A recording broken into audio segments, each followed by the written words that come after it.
This was a humbling moment that reminds us that none of us is safe until we all are. When Kofi Annan passed away, leaving behind a world in shock, the person chosen to lead his foundation was Elhadj As Sy, an international aid expert who calls himself simply a servant to humanity. I spoke to him about the pandemic, including his own illness. My heart sank when I saw the tweet showing that you too had become infected. What happened and how does that illness impact you today? Maybe I let my guard down because I could not resist not hugging a child. Maybe I let my guard down because when people knock on my door, even in the middle of pandemic, I could not turn them away. The place where you live is a major determinant of your health. How does this story play out in Dakar, Senegal, where you are, which is of course part of the global south? I live in a place where 70% of the population is younger than 35 years, very young. So I belong to the age group that makes only 2% of the population, which we consider to be the risk group. The fact that all those elements and the fact that people live outdoors because of climate, the pandemic has not been so severe. Thanks God so, because the weakness of the health system will not be up to par with the impact of this pandemic that we are seeing.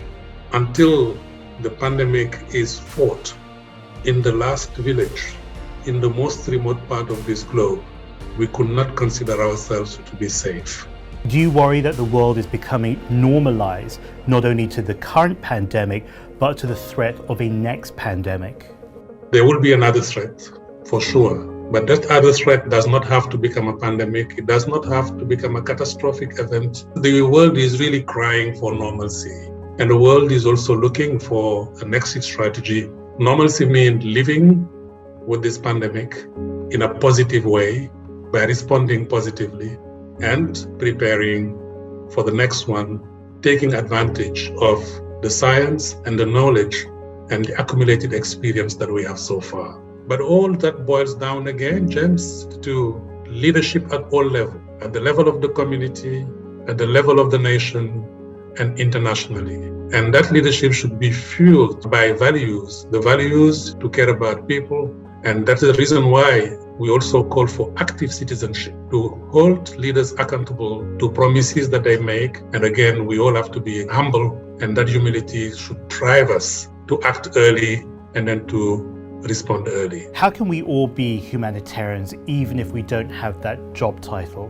James, there is only one humanity we all share. We all can care. We can lend an ear to listen. We can give a shoulder to lean on. We can share time.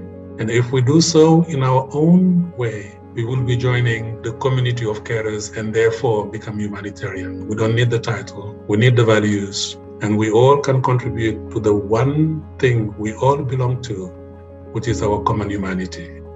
From the Well is a new series with global leaders, brought to you by the China Current and Tsinghua Vanke School of Public Health.